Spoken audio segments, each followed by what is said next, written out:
इस चर्चा में। सबसे पहले महामंडलेश्वर जी, आपसे मैं चर्चा करूंगा और जानना चाहूंगा कि ये धर्म का कैसा रूप है जहां बलिदान मांगा जा रहा है, और ये पहली बार नहीं है।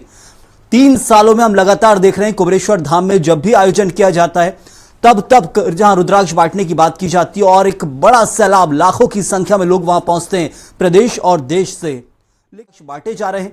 धर्म का काम होगा और उनको लालसा दी जाएगी तो वो तो आएंगे ही ना। महामंडलेश्वर जी, देखिए, पहली चीज हमें ये स्पष्ट रखना चाहिए पूरी जनता के सामने, शासन को विशेष तौर पर, मैं इसके अंदर शासन और प्रशासन दोनों के अपने स्वार्थ की इतिश्री देख रहा हूं कि उनका स्वार्थ नहीं होता तो इतनी बड़ी इकट्ठी कभी भी नहीं होती। राजनीतिक दलों के स्वार्थ के कारण ये बातें होती है।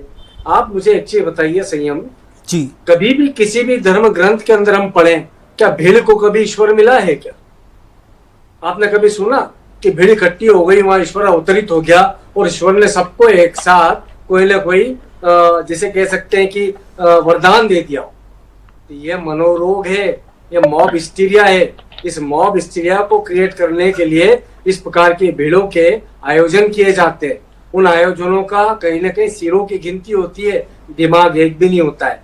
मैं निरंतर रूप से कहता हूँ कि भीड़ के अनेक सिर होते हैं, दिमाग एक भी नहीं होता है। हम आप जैसे समझदार पढ़े लिखे लोग भी यदि हजारों की तादाद में एक कमरे के अंदर, एक हॉल के अंदर बंद कर दिए जाए तो ध्यान रखिएगा, एक मॉब हिप्नोसिस होता है जो कि हमारे वेदांत के अंदर भी उल्लेखित है, हमारे महाभारत के अंदर विशेष तौर पर उल्लेखित है।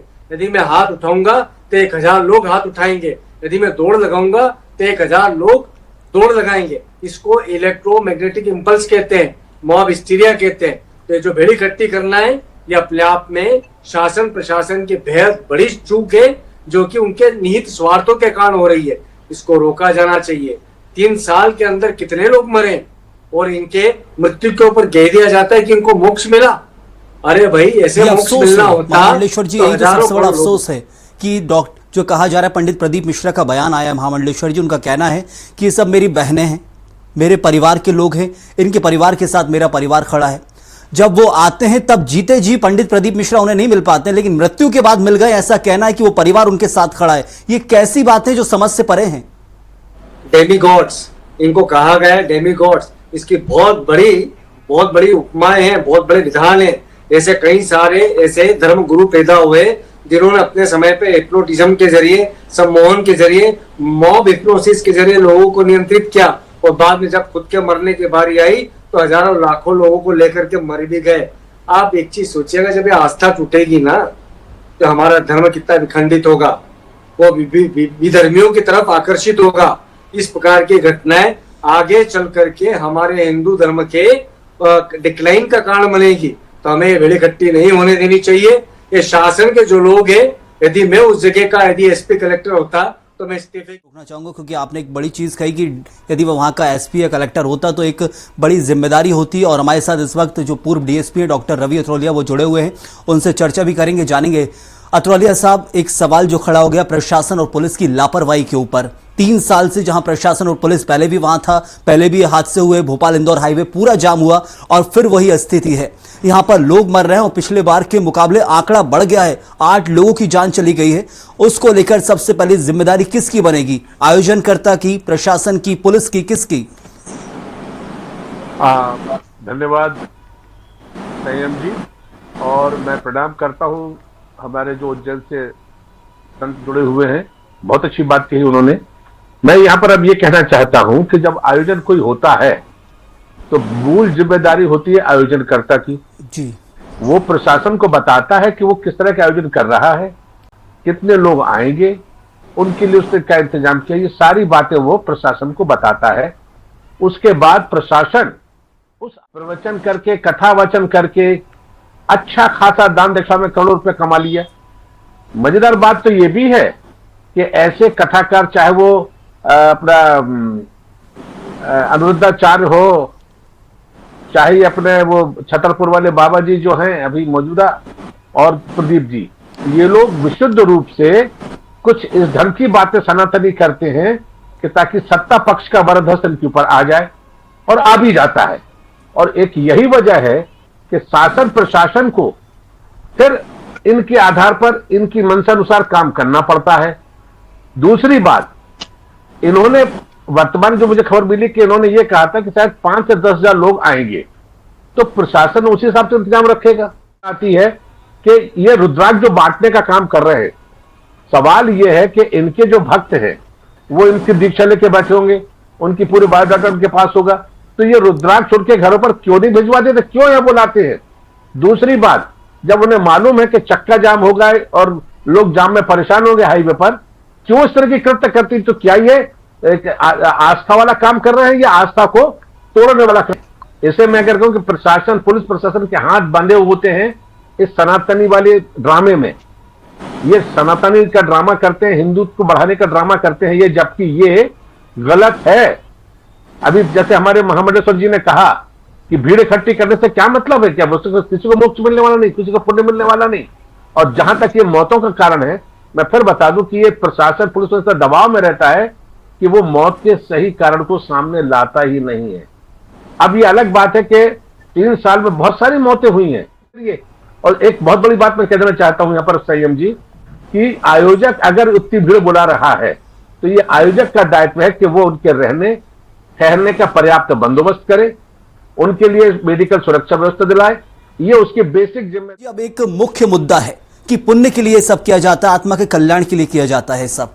क्या जान जाने से उस परिवार का व्यक्ति जो बिछड़ गया है, उनके बच्चे होंगे, जो 2 माताएं गुजर गई हैं, उनके बच्चे भी होंगे, अब उनको कौन पालेगा, कैसे वो बड़े होंगे, क्या परवरिश होगी, बहुत सारे सवाल हैं।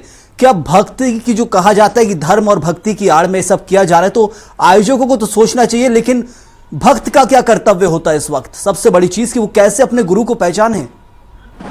स्पष्ट है, वेदोक्त है, वैदिक वांग्मय में उल्लेख है, यदि शिष्य तैयार है तो गुरु अवतरित होता है। यानी स्पष्ट है कि आपको गुरु की खोज में इधर उधर भटकने की आवश्यकता नहीं है। आप अपने यहाँ पर अपने घर के अंदर बैठ करके यदि अनुष्ठान करते हैं, पूजा करते हैं, पाठ करते हैं, ध्यान करते हैं, ईश्वर के साथ एकात्मकता रखने की क्षमा बात करते हैं, तो उस समय पे गुरु स्वयं अवतरित होता है। दूसरी विषय यह है कि यदि कोई मरता है इस प्रकार के आयोजनों में, तो उसको मैं थोड़ा अलग जा रहा हूँ। अथर्ववेद जी ने बड़े अच्छे से बातचीत करी। देखिएगा, यदि कहीं पे भी मृत्यु होती है तो प्राइमा फेसी एक दर्ज होता है मामला। वो प्राइमा फेसी किसके अगेंस्ट दर्ज हुआ, ये हमें जानना बेहद आवश्यक है। आप मीडिया वाले हैं, विशेष तौर पर आपको जानने की अधिकार होना चाहिए कि सबसे प्रथम दृष्टिया यह मामला किसके विरुद्ध में दर्ज हुआ है। आयोजक के प्रति हुआ है, शासन के प्रति हुआ है, प्रशासन के प्रति हुआ है। महामंडलेश्वर जी, इसी पर जवाब लूंगा, मेरे पास समय बहुत कम है, इसलिए जवाब अभी लेना होगा रवि अत्रोलिया साहब से। वही मेरा सवाल था जिसको आपने छेड़ दिया है महामंडलेश्वर जी, और आपने भी उठा दिया है। रवि अत्रोलिया जी, एक अंतिम सवाल इस पूरे चर्चा का यही है कि हमने देखा बेंगलोर में एक हादसा हुआ था, जहां आईपीएल का बेंगलोर की ट्रॉफी को लेकर जहां आरसीबी जो टीम थी वो पहुंची थी, और आयोजकों पर केस दर्ज हुआ था क्योंकि बहुत सारे लोग वहां मर गए थे, कई घायल हो गए थे। अब ऐसे एक और हादसा हैदराबाद का ही मुझे याद आ रहा है, जब पुष्पा 2 फिल्म रिलीज हुई तो हीरो के ऊपर केस दर्ज हो गया।